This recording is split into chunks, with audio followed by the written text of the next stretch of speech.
Lead's dead. Possessive? Yeah, but he's also dead as far as I know.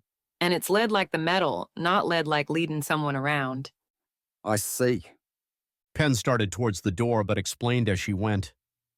According to the story, Led was a veteran who opened the place up for his buddies when the system was just starting to be colonized. The name Led was his nickname. Ah, I'm aware of an old adage about throwing lead, yes? Well, that's what he would have told you. He was a machine gunner. But She chuckled to herself. in all honesty, it was more likely cause he got pegged for doing dumb shit. At least that's what I've heard. And I'm not sure I understand. most nicknames aren't serious. They're jokes bordering on insults sometimes. How does lead play in? Well, it's incredibly toxic to humans, particularly harmful to the brain, so it's often used to jab at someone's intelligence. Ah, so lead because he acted as if he might be suffering from its effects. Exactly. All in good fun, though.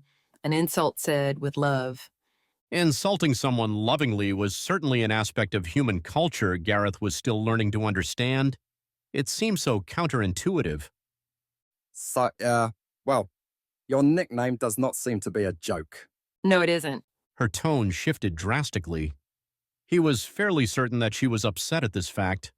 Before he could inquire further, though, they reached the door. One of the men loitering outside gave Gareth a sidelong glace, but only for a second or two before his attention was recaptured by another man.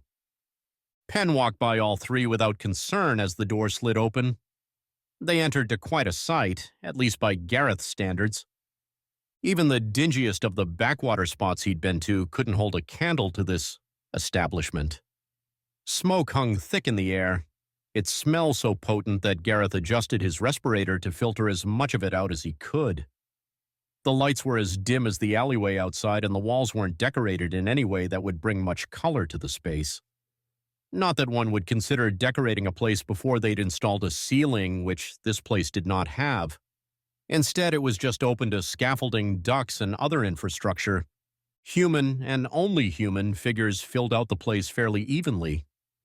It was oddly quiet, though. He expected a truly rambunctious atmosphere, but the little sound that filled the bar was only reserved conversation between a few people here and there. No one paid them much mind as far as Gareth could tell. Penn walked up to the cruelly tall bar and started to sit before stopping and looking to her friend. Not exactly, well, if you don't mind, I can just... She motioned to lift him up into a tall stool. He sighed with embarrassment. Yeah, go ahead. He said as he held his primary arms out, like a toddler. Penn lifted him up and sat him in the seat before sitting on the one next to him. His embarrassment was only heightened by the fact that the bartender had been amusedly watching the entire affair. Been a while, Penn. He turned to the alien. Who do we have here? Gareth, a friend. She nodded towards him. Gareth, huh? Pleasure. Any friend of Penn's is a friend of ours. You can call me Merton, or Chips if you'd like. He held out his hand. Gareth shook it as he spoke to the portly man. Pleasure's mine, thank you. The man nodded. It really is nice to see you, Penn. Been a few years since you were in system. Plenty of rumors and not much worth listening to, but... He motioned to Gareth. Your friend here points to a few being true.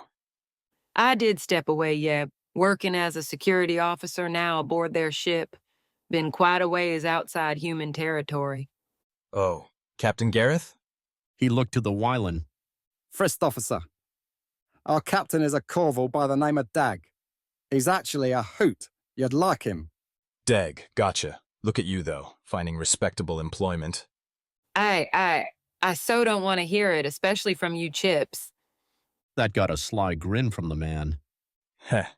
Well, what can I get you? I wouldn't be so lucky. She looked longingly at Chips. I only bust her out for special occasions, so yes, you might just be. Think I've got about a quarter bottle left. I take back everything I've ever said about you, Chips. You're a saint. Just a small glass, please. Yay. Anything for you? Merton looked at Gareth. Oh, no, thank you, though. All right. He turned and crouched down to a small cupboard in the wall. From it, he pulled a bottle nearly identical to the one Penn kept in her lockbox. Flipping a glass from a shelf just behind him, he started to pour the clear liquid for her. Quite quickly, she gave a thumbs up and took a small sip. Her eyes closed as she savored it and smiled. Good stuff. I don't know how, but that mother of his really knows how to make it. That's for sure. Truer words. But she held up the glass. How much do I... He stopped her with a hand. On the house, and I'm not hearing anything on it, so don't even try. Not when it comes to him. She made to protest, but even Gareth could see the man wasn't going to budge. Thanks, Chips. The man nodded before something past Penn grabbed his attention. He quickly grabbed a mug of beer and walked over to a table. Chip's work kept him from talking with them too much, but Gareth found himself quite interested in the stories the two shared. The idea of these military nicknames was stuck in Gareth's head. In the hour or so they talked, he asked about Merton's nickname. Apparently, the man had been infantry in an urban combat action. Going street by street, his platoon passed an abandoned mart. Hungry as he was, he ran across the street and searched the place for his favorite brand of potato chips. After a while, though, Penn had only a bit of Rasilla left in her glass and stood from her stool. Gonna head out, but let me hit the bathroom first. I'll be back. All right. I will not move. He looked down to the ground and then back to her. She chuckled and acknowledged what he was getting at. It might genuinely be a dangerous fall if he tried to get down from the stool himself. She walked off, leaving him alone.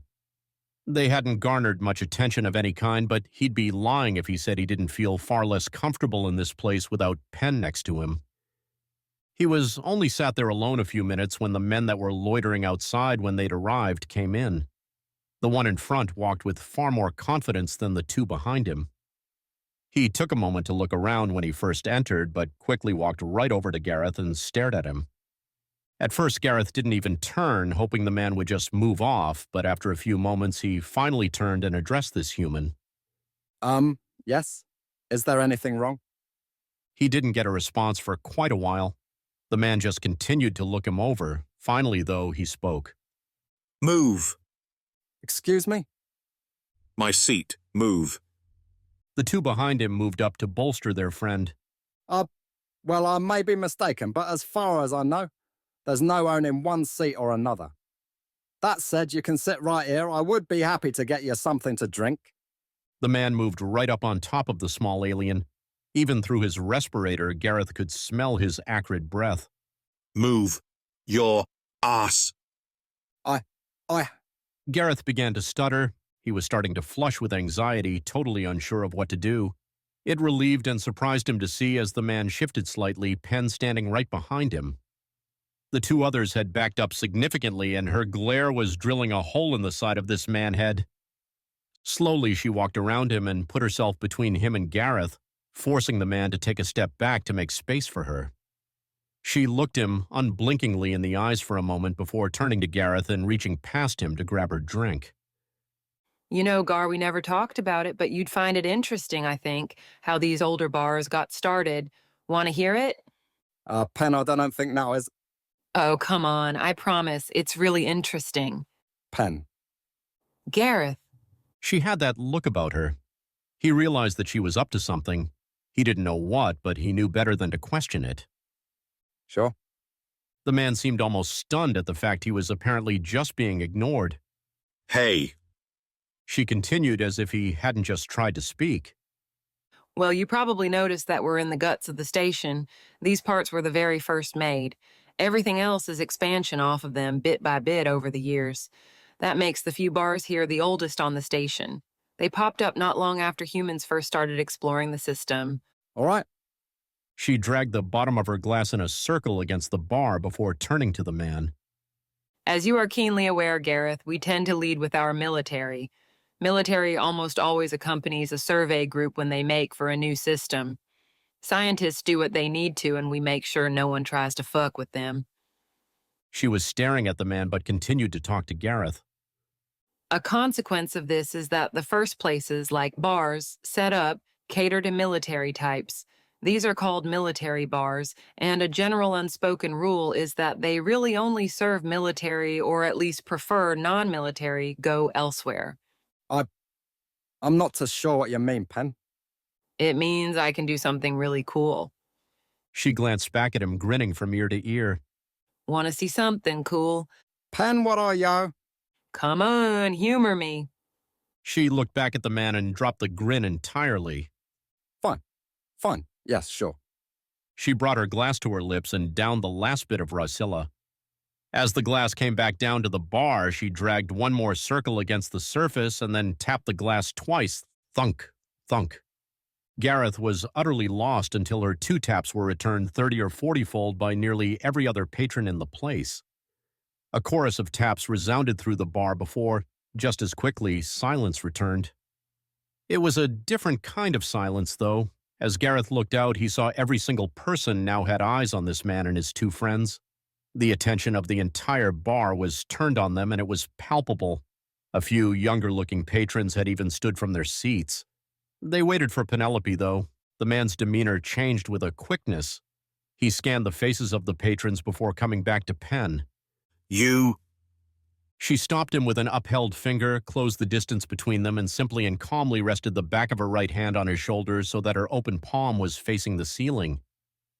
You understand where you stand now, Spacer? I. Good. The hand resting palm up on his shoulder came to his face and patted his cheek softly. She turned back to Gareth, but as the man didn't move immediately, she stopped and without turning spoke. You can leave now. The other 2 had already scampered out the door, and after a moment of stuttering, he complied and nearly ran out the door.